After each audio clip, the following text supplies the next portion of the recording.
conversar de liderazgo, que es uno de los temas que seguramente más ustedes han trabajado y más ustedes han escuchado. Y fundamentalmente el objetivo mío al conversar hoy con ustedes en torno al liderazgo es que evaluemos qué tan líderes de nosotros mismos somos. Porque la única posibilidad de ejercer un verdadero liderazgo en los demás, la única posibilidad de ejercer un verdadero liderazgo en aquellas personas que están cerca, es que nosotros seamos líderes de nosotros mismos.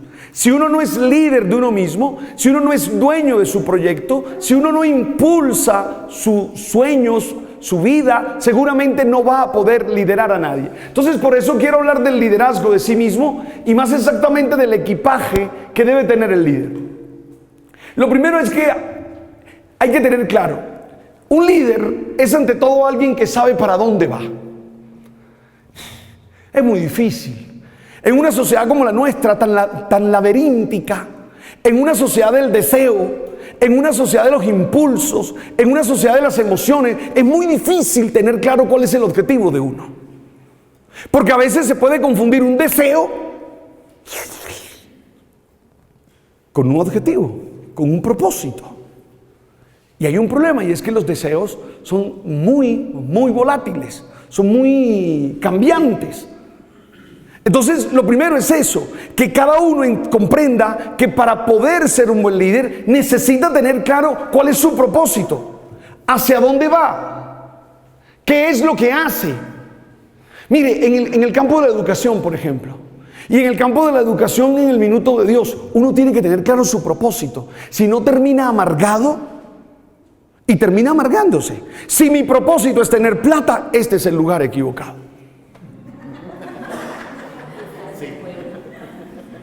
O sea, si, no lo digo en serio, si el propósito de Alberto José El Dinero Gómez es llenarse de billete, que eso puede ser un propósito, yo no sé si lo hable o no, pero es un propósito.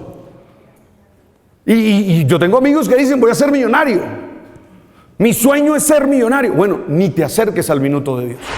Yo le dejo claro que estar aquí tiene que tener un propósito. Y tiene que ser un propósito sublime. Tiene que ser un propósito que trasciende las condiciones materiales, que trasciende las condiciones de estructura. Yo estoy convencido que para poder trabajar en minuto de Dios en cualquier organización suya, es necesario que seamos enemigos de la pobreza, por ejemplo. Si no somos enemigos de la pobreza, no podremos trabajar aquí. Porque Minuto de Dios existe como alguien que lucha contra la pobreza. Todo lo que hacemos en Minuto de Dios es luchar contra la pobreza. Por eso hay una constructora, por eso hay un centro carismático y por eso hay una universidad. De alguna manera su propósito tiene que estar unido a ese propósito. Porque si no, va a sufrir y va a hacer sufrir a la gente. O sea, con los recursos que uno gana aquí, ustedes ganan bien, pero nosotros los humanos, ¿te ríes? Oye, cuando uno llega a esos, uno se pregunta, ¿y qué? ¿Para dónde va? ¿Cómo es esto? Entonces, para mí está claro que el primer punto es eso. Beto, ayúdame. Que el proceso es eso. Según, ¿qué es entonces un propósito? El propósito lo entiendo como una razón o sentido de la vida. Para mí esto es fundamental. El propósito es el que le da sentido a la vida. El propósito es el que hace que las luchas que establecemos, es el que hace que las luchas que busquemos sean válidas. O sea, lo peor que le puede pasar a uno es una crisis de sentido. Lo peor que le puede suceder a uno es una crisis de sentido. Es decir, no saber por qué se hacen las cosas. Entonces, este propósito está conectado siempre con la razón o el sentido de la vida. El norte hacia el que se dirigen todas nuestras acciones. Y algo más importante, desde el que elegimos el manejo de nuestra afectividad, el manejo de nuestras emociones, la raíz de nuestros principios y nuestros valores. Por eso mi pregunta para ustedes, ¿cuál es su propósito? ¿Qué es eso que los mueve? Y no me digan mi esposo, porque su esposo se va en cualquier momento, si es inteligente. Ustedes no me digan eso, porque si usted, bueno, la esposa también se puede ir, ¿no? Lo que pasa es que a mí me cuesta más hablar en términos femeninos, evidentemente. Entonces por eso el ejemplo siempre me sale masculinizado, pero al revés también podría pasar. Hay mujeres inteligentes. Sí, de verdad, créanme. ¿No me creen? Sí. Marta Ligia, es verdad. Marta Ligia me pone cara de que no, es cierto. Oiga, insisto, ¿cuál es su propósito? Mira, ni siquiera el propósito puede ser los hijos, porque dolorosamente son prestados. Dolorosamente, si la educas bien, tendrá la capacidad de tomar independencia de ti. Si la educas bien, pronto sabrá que tú eres una gran mujer. Lo digo en serio. El propósito no son personas. ¿Cuál es tu propósito? ¿Cuál es tu razón de ser? Que de alguna manera tiene que estar emparentado con el propósito de esta universidad. ¿Y por qué? Porque ese propósito es el que sirve como eje para que tú actúes. Yo no sé si les ha pasado, pero lo más harto que hay es la rutina diaria. ¿No les ha pasado? Se levanta, desayuna, se mete en un trancón, almuerza, otro trabajo, cena, duerme, se levanta, desayuna, un trancón, almuerza, otra vaina, duerme, se levanta. Si ahí no hay una razón de ser que le da sentido a eso, uno termina, dirían los franceses, touché, termina uno tocado, termina uno amargado y amargando a los demás. La gente aquí, bueno, aquí no hay, pero en las otras facultades y en las otras universidades, la gente amargada es que no tiene claro su sentido. Yo sé que aquí no hay de esas. Normalmente no vienen los viernes.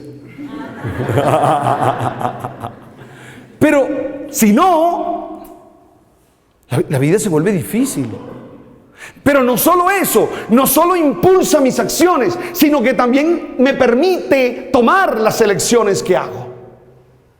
Me permite elegir, me permite saber decir esto o esto. Me permite manejar mi afectividad, mi emocionalidad. Yo estoy tan preocupado por el deseo. Porque el deseo se encargó de manejar la vida. Y por eso a veces tenemos los proyectos patas arriba. Porque no los manejamos desde los propósitos, sino desde los deseos. Y claro, los deseos son, insisto, volátiles, efímeros. Son fuertes, pero pueden no estar rápidamente. Y eso complica la vida. Entonces, para mí es importante eso. Pero no solo las acciones, no solo las elecciones, sino también los valores y principios que tienes. Por eso la pregunta hoy, y valdría la pena que te la hicieras, ¿cuál es tu propósito de vida? Eso valdría la pena escribirlo. Eso lo debe tener uno muy preciso. Ven y me meto con los curas. Cuando un cura no tiene bueno su propósito, termina perdido. Termina manejando una afectividad loca. Es decir, desestructurada. Termina sin tener claros sus principios. Termina sin tener claros sus valores. Termina no sabiendo por qué da misa. Para meternos con nosotros. Cuando uno tiene claro cuál es su propósito, te aseguro, Padre, que todo está organizado en torno a él. Y por eso lo que habría que preguntar constantemente es, ¿cuál es tu propósito? Yo sigo pensando en el reclutamiento de la gente que trabaja con nosotros. Yo creo que tiene que ser gente que tiene claro su propósito. O sea, yo no contrataría a nadie que no tuviera claro su propósito. Y si su propósito no cuadra con el de nosotros, yo le diría, mira, eres muy bueno, eres extraordinario, qué tipazo, pero no puedes trabajar aquí. Usted se ríe, pero eso es fundamental. Porque si no, terminamos mal. Terminamos odiándonos y amargándonos. ¿Qué es lo más grave que le puede pasar a uno en la vida? Vivir amargado. Y uno se amarga cuando está en el lugar que no quiere estar. Y uno se amarga cuando está haciendo lo que no quiere hacer. Y perdónenme, yo espero que a ninguno de ustedes le esté pasando eso. Y ahí los cuestiono, ahí les digo, pregúntense. Porque todo eso se repercute en la misión. Todo eso se repercute en el trabajo que hacemos.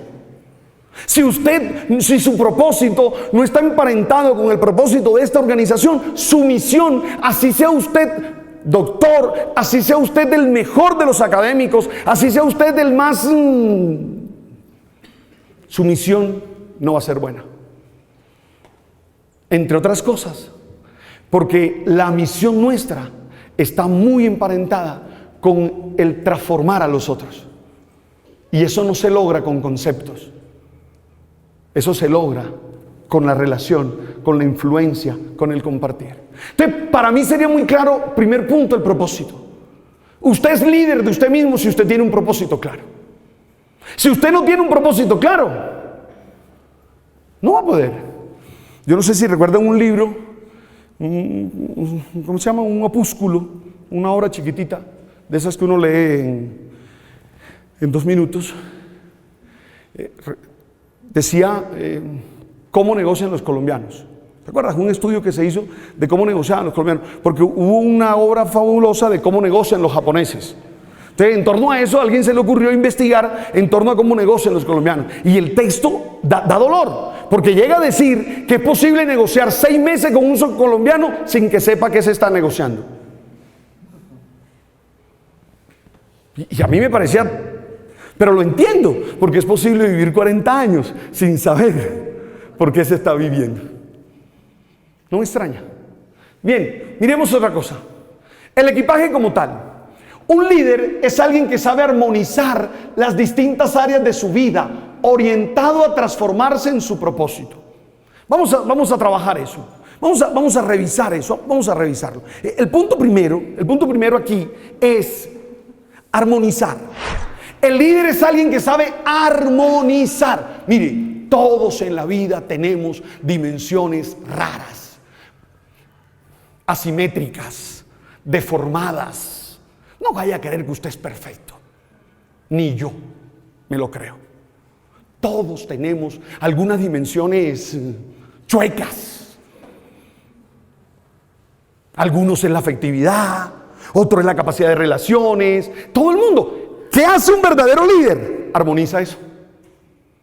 Armoniza eso. Logra que haya un equilibrio en todas esas cosas. Logra que esas cosas se puedan relacionar de manera inteligente. Mire, la tragedia no es dejar de ser lo que uno es. Eso uno no lo va a dejar de ser. O sea, compadre, hay dimensiones suyas que a usted no le gustan, pero que usted no las va a cambiar. Ni que yo le voy a hacer un pase mágico. No va a pasar. Dejémonos de ser tú sabes. No va a cambiar. Del verbo no va a cambiar. ¿Qué hay que hacer? Armonizarlas. ¿Qué hay que hacer? Equilibrarlas. ¿Qué hay que hacer? Que se relacionen bien con el resto de mis opciones. Por eso digo, armonizar las distintas áreas de su vida. Eso sí, queriendo ser siempre mejor. Porque de pronto esa parte no puede cambiarse, pero el todo sí puede transformarse. Dice la Gestal. ¿Sí? Un buen líder no solo tiene claro su propósito, sino que desde su propósito se armoniza. Porque la gente quiere ser perfecta. No hay nadie perfecto. La gente quiere tener sacar 10 en todas las dimensiones. Nadie. ¿Quién saca 10 en todas las dimensiones? Hay dimensiones de 10 y hay dimensiones de 4. Control de emociones, 4. Racionamiento abstracto, 10. Normalmente esa es la proporción. Entonces, ¿qué hace uno? ¿Qué hace un tipo que es líder de sí mismo? Armoniza, que esa vaina le quede en 7. ¿Cierto? 14 entre 2, 7, no. Y ahí armoniza. Entonces, para mí es muy importante que entendamos eso. Y entonces yo le quiero preguntar a usted, ¿cómo está su armonía interior? De pronto eres el mejor de los profesores. De pronto eres el que mejor llenas papeles, porque aquí últimamente llenamos muchos papeles. De pronto eres el mejor llenador de papeles que hay en la universidad. De pronto eres la mejor contadora, el mejor tal. Pero mi pregunta no es esa, mi pregunta es, ¿cómo está armonizada tu vida? ¿Cómo sabemos que alguien está armonizado? Porque así dicho parece un carretazo. La Madre Teresa de Calcuta. Pero esa vaina en la vida, ¿cómo se da? ¿Cuáles son las conductas, cuáles son las actitudes de una persona que está armonizada? Venga, tiene interacciones asertivas.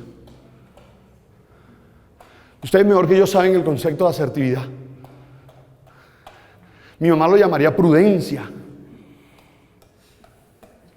Saber cuándo. Asertividad es saber cuándo. Es saber cuándo puedo pelear contigo y cuándo no. El man tiene un revólver, se lo vino. No puedo pelear con él, ¿me comprendes? Eso es una interacción asertiva. Yo siempre molesto en las relaciones de pareja porque es donde más asertividad falta. Las parejas tienen que saber cuándo pelean. Las mamás son terribles con los hijos en falta de asertividad. Las mamás regañan a los hijos en el momento en que el peladito lleva a la niña a la que le está cayendo. Y sale la mamá con una señora. Oiga, la asertividad tiene que ver con la prudencia. La gente armonizada en sus áreas no es perfecta, pero sabe en qué momento dice lo que dice. En qué momento hace lo que hace. Eso lo aprendió uno los que tuvimos papá, lo aprendimos con él. Uno sabía cuándo pedirle permiso al papá y cuándo no. Ese fue como mi primer taller de asertividad. Cuando mi papá llegaba serio y ni hablaba ni saludaba, no vayas a pedir un permiso, porque te puede llevar unos correazos. Pero cuando llegaba, en mi casa hacían fiesta por todo, tú sabes, todavía hoy. Cuando llegaba así, papi, será el momento de sacarle los permisos del mes. ¿Ah? No, usted se ríe, pero ese es un taller de asertividad. Mire, si yo trabajara con equipos humanos, yo haría muchos talleres de asertividad, porque ahí es donde más fallamos. Ahí es donde más fallamos. Nuestras interacciones, nuestras relaciones tienen que ser asertivas. ¿Saber cuándo? Hay momentos para callar y hay momentos para hablar. Hay veces que uno... Y por dentro, pero uno no lo dice, uno. Gracias. Qué linda sugerencia. ¿Sí? Insisto. Una persona armonizada tiene interacciones asertivas. 2, tiene relaciones saludables. Oiga, esto es de lo más difícil, las relaciones saludables, sobre todo en este mundo enfermo. La gente termina dependiendo de los otros. ¿Tú te imaginas la tragedia de que la vida de alguien dependa de uno? Eso solo la gente enferma lo tolera. Solo tiene uno que estar muy enfermo para tolerar eso. No puede uno con la de uno. Va uno a hacer que la otra. No. No, es que... Y entonces relaciones de codependencia, relaciones de afectividad dañina. No. Las relaciones tienen que ser saludables. Tú eres tú, yo soy yo. Puedo ser feliz sin ti, pero prefiero estar contigo. ¿Ves la diferencia? Puedo ser feliz sin ti, pero prefiero estar contigo. Comparto contigo. Me encanta hablar contigo, pero no dependo de ti. Oiga, es muy necesario revisar cómo están nuestras relaciones. Entre compañeros de trabajo a veces se dan unas relaciones demasiado dañinas, demasiado enfermizas. Ni decir las de pareja. Cuidado con las relaciones. ¿Cómo están? Padre, porque si uno no está armonizado, uno confunde a los papás con los amigos. Se terminan haciendo relaciones de dominio, de poder. O esas relaciones enfermizas. Un man de 40 años, amigo de un pelado de 18. ¿Qué es esa vaina? Ahí pasó algo. O tiene mal desarrollada su paternidad. Bueno, no sé, habrá otras posibilidades que yo no voy a analizar. Pero no está bien. En la vida hay que ser pares, hay que ser pares. Oiga, ¿cómo están sus relaciones? ¿Es usted asertivo? ¿Su manera de comunicarse con los otros es asertiva? ¿Sus interacciones son asertivas? 2, ¿tiene usted relaciones sanas? 3, esto es impactante, inteligencia emocional. Un buen líder tiene inteligencia emocional. Recuerden la definición de inteligencia emocional, es muy simple. Sí, citamos a quién, bueno, vamos a citar a Goleman. Eso es lo más común, más popular. No iba a citar a ese, pero bueno, iba a citar el del triuno, pero citemos a Goleman. Es como el que todo el mundo ha leído, ¿verdad? Goleman define la inteligencia emocional como la capacidad de tomar conciencia de sus propias emociones, controlarlas y usarlas en bien del propio proyecto. Complementado con ser capaz de tomar conciencia de las emociones de los otros, respetarlas y comunicarse a partir de eso. Inteligencia emocional es la capacidad de saber, de poder distinguir mis emociones. Tú tienes que saber cuándo estás triste, tú tienes que saber cuándo estás alegre, tú tienes que saber cuándo estás iracundo. Tú. Si no tomas conciencia de tu estado emocional, no podrás controlar tus emociones y no podrás usarla en favor de tu proyecto. Por ejemplo, cuentan que Van Gogh, y eso lo he dicho varias veces, cuentan que Van Gogh, cuando se deprimía, pintaba. Y dicen que las grandes obras de Van Gogh fueron fruto de su depresión.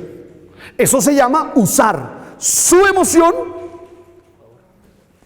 en favor de. Algunos nos deprimimos y nos damos golpe contra la pared. No hay inteligencia emocional. Pero la inteligencia emocional no solo es de uno. La inteligencia emocional también permite que yo capte la emoción que él tiene, la respete y sepa comunicarme con él. La mujer, la esposa está molesta, tiene derecho a estar molesta.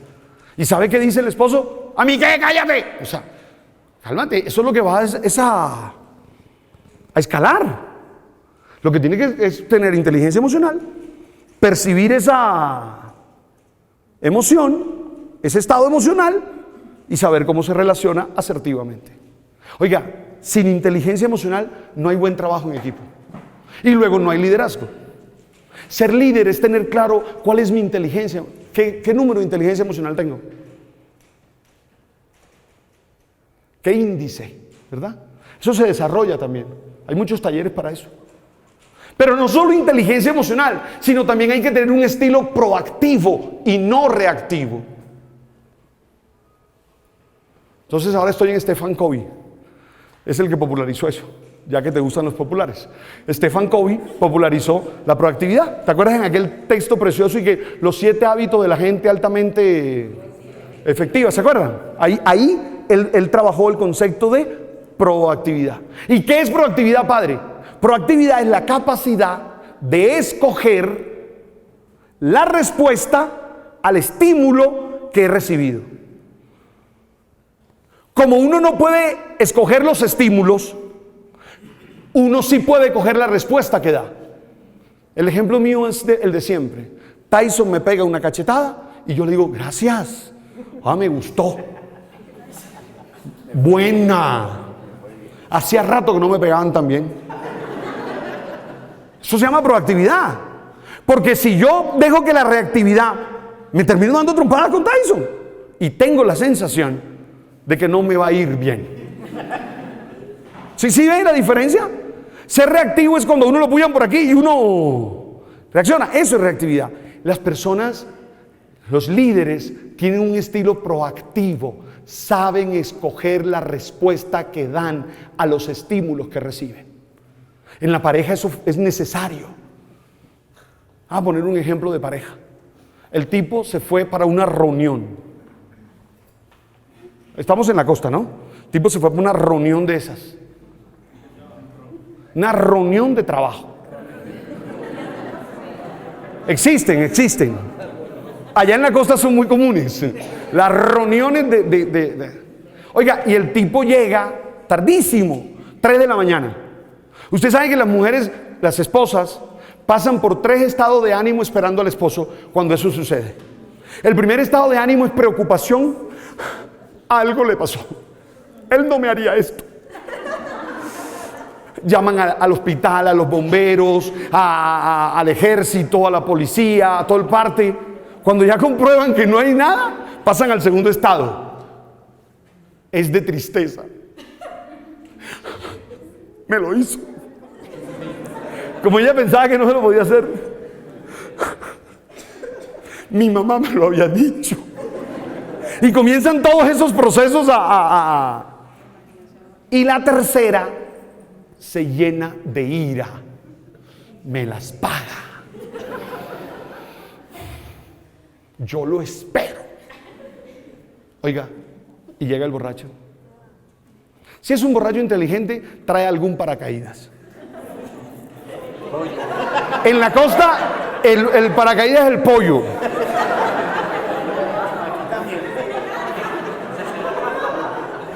Y entra, y el tipo es asertivo, el tipo es asertivo. Borracho, pero asertivo. Y entonces lo primero... ¿Qué? Hasta tarde. Y ahora verán lo que vas a escuchar. 24 horas. Y entonces llega y dice, ¿dónde está la reina de la casa? Asertivo sí es. Y después dice, mi amor, me demoré comprándote el pollo.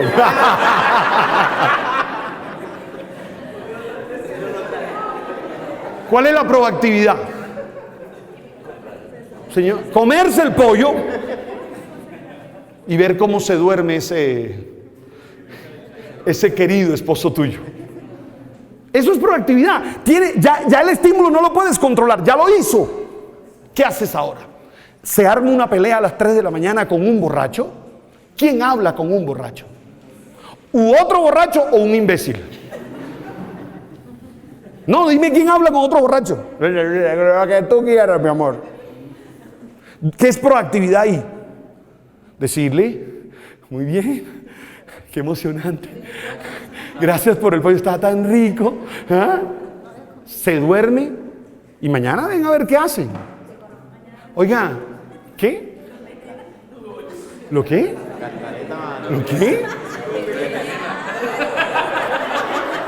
Hablé de asertividad. Señores, estilo proactivo, nunca reactivo. O sea, yo tengo que confesar que una de mis tareas diarias es tratar de ser proactivo. Porque lo más fácil es que uno sea, sobre todo mi temperamento, me lleva a reaccionar de una. Y hay reacciones que uno tiene que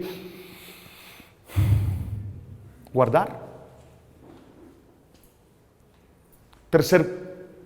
Tercera característica de aquel que está armonizado: compromiso y capacidad de hacerse responsable de sus decisiones. Eso está claro, ¿verdad? Ahí creo que no tengo que explicar mucho. No más excusas, no más autojustificaciones, no más. Eso lo único que expresa es que no eres dueño de ti. Hay gente especialista en excusas que nadie se las cree, pero la sigue diciendo. Oh, mira, lo que pasa es que Saturno se metió en la órbita de Júpiter y eso impactó en mi emocionalidad, o sea, o sea, no me insulten mi inteligencia.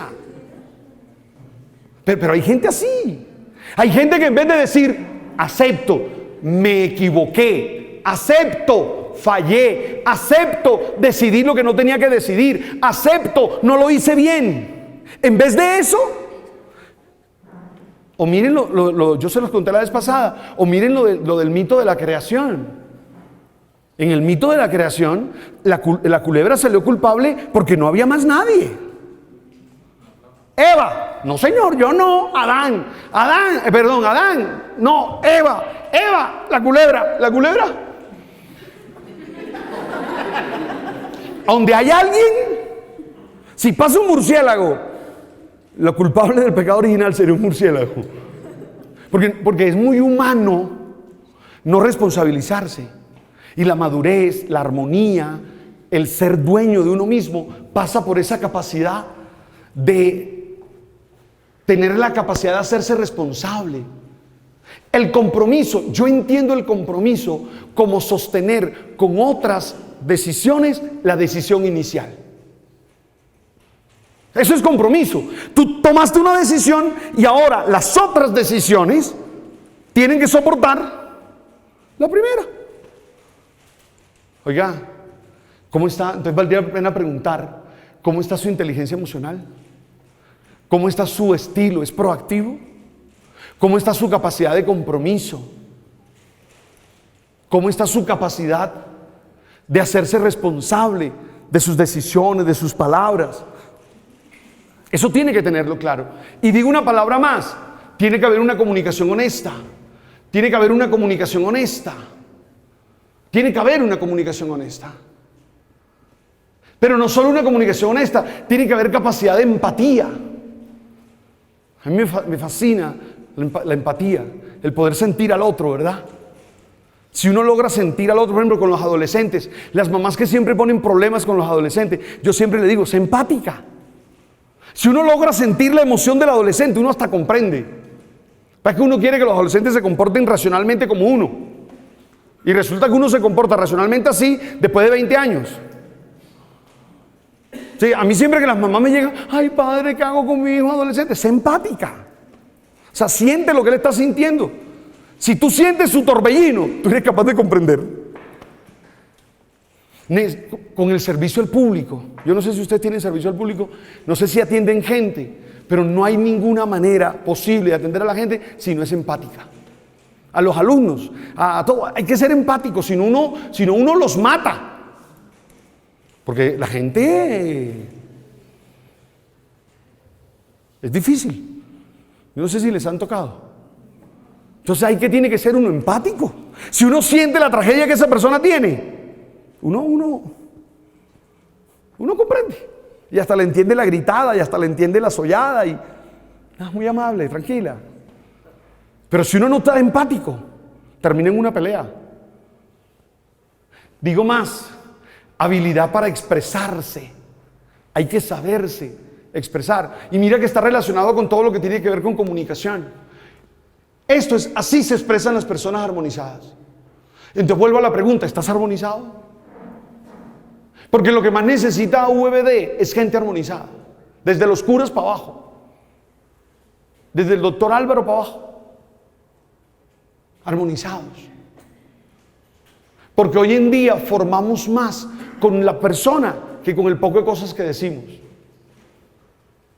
O sea, yo estoy convencido que Google sabe más que ustedes.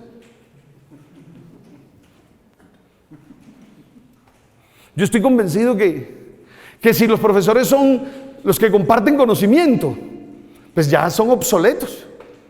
Google sabe más. Pero si lo que forma es la interacción, si lo que informa lo que forma es la influencia, entonces ustedes le ganan a Google siempre. Doy un paso más y termino. Espero que eso se pueda mirar. Es necesario que un líder tenga capacidad de autogestión.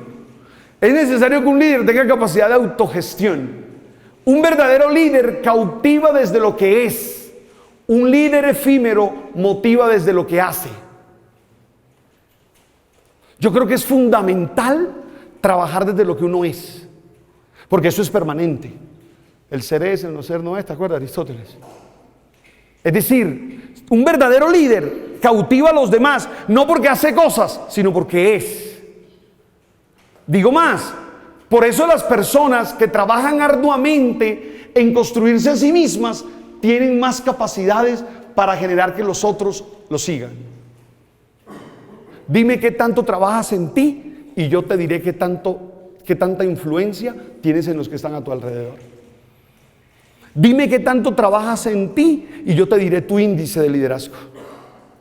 Dime qué tanto trabajas en ti y yo te diré cómo gestionas tu trabajo. Porque muchos de ustedes son buenos para producir, son buenos para escribir, pero trabajan poco en sí mismos. Y esa es de las desgracias del siglo XXI. Que somos buenos, yo conozco no sé qué, yo conozco no sé qué. Sí, el problema no es que conoces, el problema es si te conoces dentro. ¿Qué tanto trabaja? Miren, nosotros somos buenos y nos especializamos y nos magisterizamos y nos doctoramos. Pero, ¿y en nosotros? ¿Y nosotros con nosotros qué? Y ahí entonces habría 3 tareas. Una, conocerse. Haga esfuerzos de conocerse. Para eso hay que hacer silencio, Padre. Conocerse implica hacer silencio. Conocerse implica mirar hacia adentro. Conocerse implica entender por qué reacciono así o asado. Conocerse implica saber qué influencia tuvo la ausencia de mi papá en mi vida, qué tuvo la ausencia de mi mamá en mi vida. Conocerse significa entender por qué la crianza de mi abuela me impactó tanto. Conocerse significa entender cuáles son mis cualidades y entender cuáles son mis defectos. ¿Qué tanto te conoces? Para eso hay que dedicar tiempo, haciendo silencio, haciéndose un metaanálisis, es decir, haciendo análisis de uno mismo, haciéndose objeto del propio análisis. Eso hay que hacerlo. Y yo espero que estas conversaciones en lugares tan adecuados nos ayuden a eso.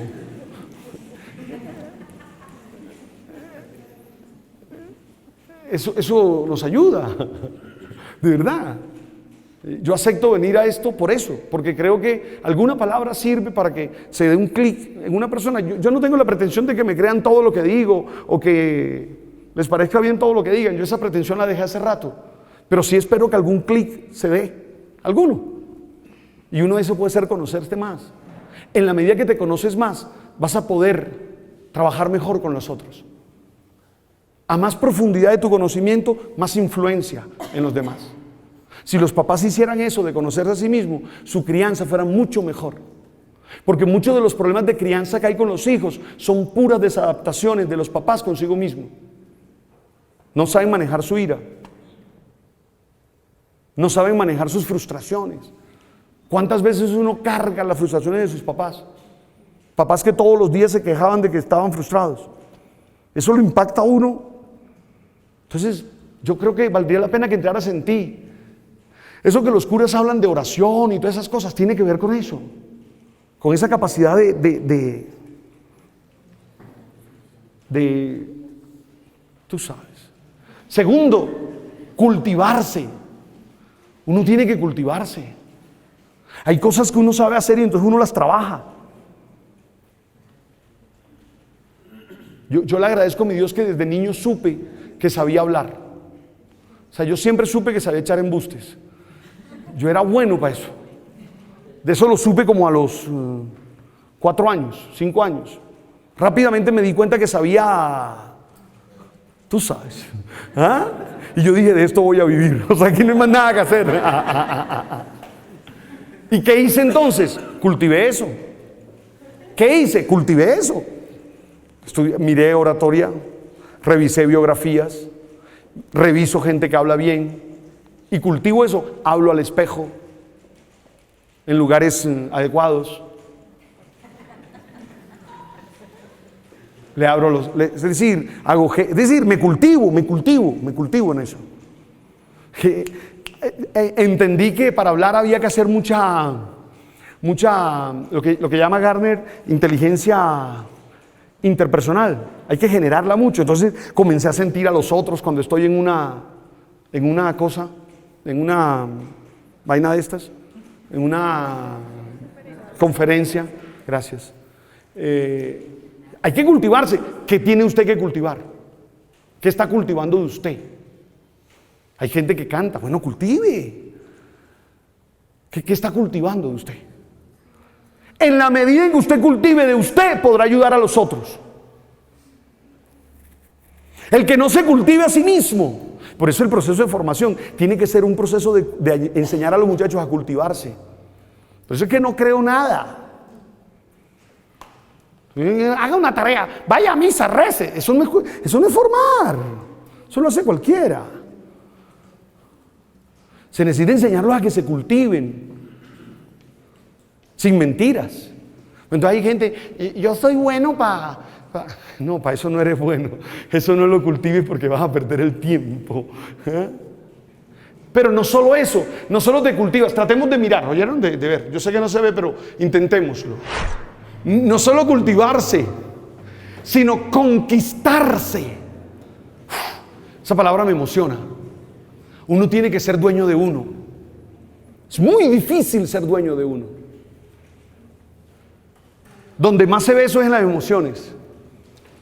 Donde uno más se conquista es en las emociones. Yo duré una época de mi vida que me daba golpes fácilmente con la gente. Fuera del seminario, obviamente. No, mentira, hasta cuarto de teología. Y me he sentido bacano cuando ahora alguien me ofende, me humilla y soy dueño de mí. Después uno termina diciendo, me conquisté. Claro, el man creyó que era cobarde, no sabe el proceso que me ha llevado para poder decirle, tranquilo. No hay problema, tranquilo. Porque uno no puede pelear con todos. Pero eso es una conquista. ¿Qué tienes que conquistar de ti? Dime, ¿qué tienes que conquistar de ti? Entonces la pregunta sería, ¿qué tanto te conoces? ¿Qué tanto te cultivas? ¿Qué tanto te conquistas? ¿O qué tanto te has conquistado?